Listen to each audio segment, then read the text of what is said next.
Now I'm more than happy to welcome David Bryson here with me, who's remotely joining our live stream. David is the COO, so Chief Operating Officer of Uniper, one of our main premium partners for this mission, Energy Be Empowered. So David, welcome and thank you for joining us in the live stream here. Thanks, Charlie. It's very nice to be here. Sorry I can't be there in person. That's totally fine in times like these. So David, as we just heard from Marcel, we are almost halfway through the program. Our teams are working hard. They left the first working phase where it's more about ideation and now entering the second phase where it's about business modeling, prototyping. So to put it in a nutshell, to get more concrete with their solutions. So actually they're working hard on their part of the energy transition. Can you tell us how far are we in Germany in general with the energy transition as a country, as an industry? Yeah, I mean, I can give you my opinion. I actually think we're at a turning point, to be fair. I wouldn't say it's been a perfect storm, but if you look at COVID and what's happened from a COVID perspective to change people's perspectives, if you look at climate change, I mean, the terrible situation that we've seen in Germany these last weeks, and I think our hearts and minds should go out to all those people who've been affected, their families and friends. And then if you look at the response that comes from Germany and Europe, you look at this Fit for 55 package, in a sense the conditions are set and there's a response from politicians. They're providing more funding for change, and there's a real drive to do that. So I think from that perspective there's a real strong turning point, but it's being balanced against this need for sort of, industrial production, for an economy that's strong, for security of supply, for people to have jobs. And that's a difficult and tough balance on a large sort of transitional change that we're talking about. And I think that's why we've said for some time that this is an evolution, not a revolution. There's revolutions on the way. So the great examples of revolution here that you'll be talking about today are great examples of that. But it's a journey that's an evolution. It will take time. But I think we're seeing a different momentum. So I really believe that we're going to start seeing some change sooner rather than later. Thank you very much. You just stated it's not a revolution, it's more like an evolution journey and change. So I would like to take the chance to talk about that transformation and change a little more from organizational, but also a personal point of view. As Uniper is firmly committed to empower the energy evolution, as you just called it, with the strategy of taking smart but also steady steps towards a sustainable tomorrow, we can all imagine what kind of changes that might entail for an organization. So over the years, you have personally proven an extraordinary steward and leadership in guiding multicultural teams through these changes and transformations, not only at the British Army, at E.ON, and now at Uniper. So can you give us some personal and professional insights, your point of view? How should transformations be carried out to succeed? Are there these generalizable success factors? Yeah, I mean, there are principles that you can follow, and to be honest, if the people watching this haven't read Kotter and haven't read My Iceberg's Melting, go away and read it. You start to look at people as if they're penguins when you do that. So I recommend that book definitely. But I think from my perspective, the key sort of ingredients of success. And it doesn't matter whether it's a huge corporation or whether it's a smaller team managing the transition. Everyone's got to understand the need for change. That's the fundamental starting point. Why do we need to do this? And once that's understood, that's really got to be communicated effectively in an inspirational way to everybody in the organisation. Not just once, but continually. And then people have to be engaged. They have to be part of building how you deliver the transition. They've got to feel that it's done by, not done to. They've got to be involved in setting targets, and those targets need to address the whole, not just say a finance topic or an emissions topic. It's got to be everything, including the people. And then, bluntly, you've got to measure, track progress, and then you've got to take action if you're not on track. And that action needs to be, short and sharp. And importantly, I think, and this is something people often forget, you've got to celebrate every success, really celebrate the success, And when it goes wrong, because it will, you've got to learn from that failure and then come back from it and celebrate success again. And those for me are the key elements. You've really got to get that right. You just mentioned celebrating successes, but also the learnings when it goes wrong. Do you have some examples where it maybe for you personal as an organization, or what you've seen where it kind of went wrong, and what were your main learnings from these situations?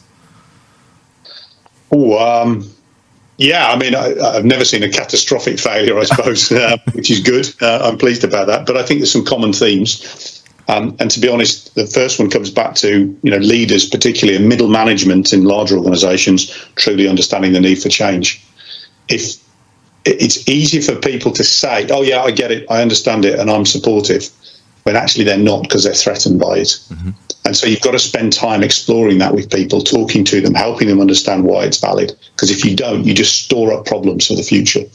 So for me, that's really key. And then I said it before about communication, and we saw that recently in our organisation, and we're doing a change at the moment. You've got to communicate more and more.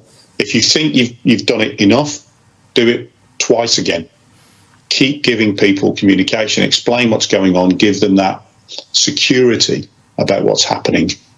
And if you get that wrong, it causes problems. And I've seen that happen. I've seen leaders who it just caused issues in the process. I've seen people lost because they don't feel that they're engaged. So understand the need and communicate effectively. Those are the two key ingredients for success from my perspective.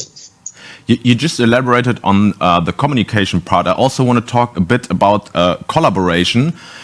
So here in our program, we at Future, we at the mission, we really stress the point of collaboration, cross-industry, cross-sector, cross-hierarchy, cross-value chain. So from your point of view, how important is also collaboration? Could be within the firm, but could also be with external partners, stakeholders, for a successful transformation in the end. I mean, I'm really pleased that you're doing that, Charlie. I think it's absolutely vital. And if you look at this transition now, the problems are so big. There is no single organisation, be it government, be it companies, be it NGOs. There's no single organisation that can solve this problem. We have to collaborate. Mm-hmm. So actually, when I'm looking for people to work in our organisation, I'm always looking for people who can collaborate. Can they demonstrate they can do that?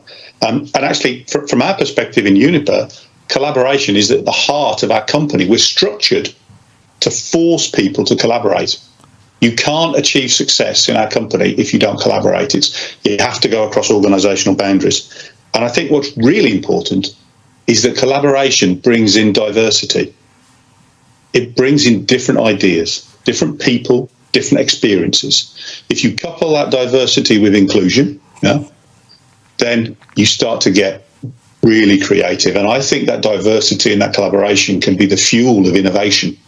And I'm sure probably some of your teams have felt that as they've come together and they've got different ideas coming in. So if you can create that diversity in a team and collaborate and then link it to the purpose, why are you doing it, the underlying reason, then you have, I think you have the real ingredients of success to come up with really clever ideas.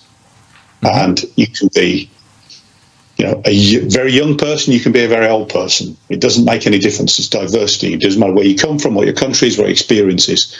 Bring that together, melt it down, get people working, then you've got an opportunity to deliver. And that for me is critical. Collaboration is at the heart of all this change. Yes. So you just mentioned diversity, also for collaboration. Diversity, I think, has a lot to do also with the mindset of people. So for our programs in particular, this is our job at Future. We're looking for people with different mindsets, like within much entrepreneurial driven people, out of the box thinking, creativity. Do you have any special mindsets in your mind that you're looking for, maybe when you have new hires, but also for your current teams, your employees that you want to develop, that is vital and key for you for that transformation? Yeah, it's going to sound like a boring answer, Charlie, because I think what I look for is out of the box thinking, entrepreneurial spirit, and I look for people that are going to work really well in a team, which is what you just said. But I think in a bigger organisation, in a corporation, then it becomes more challenging because, you have to create the conditions for people to think outside the box. They have to feel safe and secure that saying something that's different is going to be okay. If you want an entrepreneurial spirit, people need to feel ownership. Yeah. So they've got to feel that they own what they're doing and it's theirs. And you have to, in a larger corporation, that can be a challenge to achieve.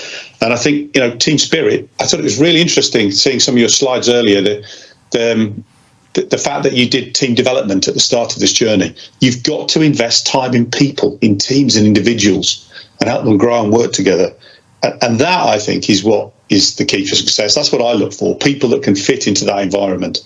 And we have, people joining all our teams, but particularly our innovation team, where we really look for that sort of that character, that ability to do that.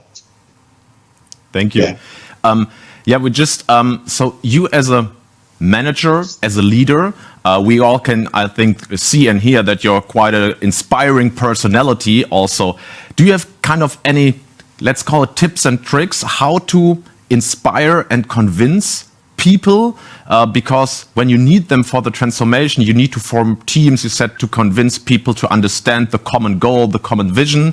How do you convince people, teams, and the whole organization?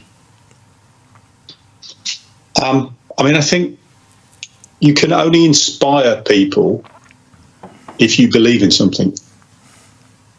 It's not just what we say, it's how we say it. I'm sure you know this as well. When you hear someone talking, it's not just the words they use, it's the way they say it, it's how you feel about it. And that only truly inspires you if you really believe that they're genuine about it, and that they role model it. Mm-hmm. And then you believe. So for me, my advice to everybody is make certain you really believe in it. And if you don't stand up and try and talk about it and convince people, because they'll smell it and they'll see it, they'll hear it, and they won't believe in you. So I think if you're going to be inspiring, you've got to be committed to the cause. You've got to believe it's right. And then you've got a chance of bringing people with you. Otherwise, people just see it and they don't support. So I think you've got to believe in it. It's belief yourself. And so some of these things like people, diversity, these things, I really believe in it. I absolutely believe in it. I've seen it work and I believe in it.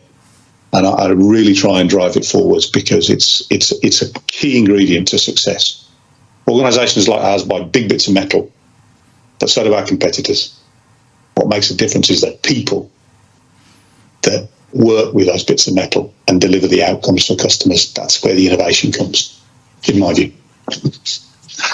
All right, David, thank you so much. Unfortunately, we're running a bit out of time, so we're coming to the end of the interview, and I have to give or hand over to Marcel for the team pitches. But I hope that all the teams listen carefully to what you, David, just said, because when you, the teams, go on the journey, you have to convince people what your vision is and how you want to achieve the goals you have. You have to collaborate with stakeholders, with partners like Uniper. You're in close contact. So I hope all the teams listen really carefully, not our teams, maybe also external viewers.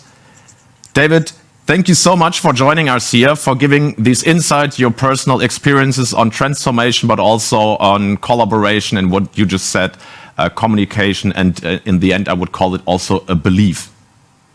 No, thank you very much. And I wish everybody the best of luck. We really need these innovative ideas. We really need the people that are involved in this doing it. That's why we're supporting it. So I'm delighted that it's happening, and I wish everybody success.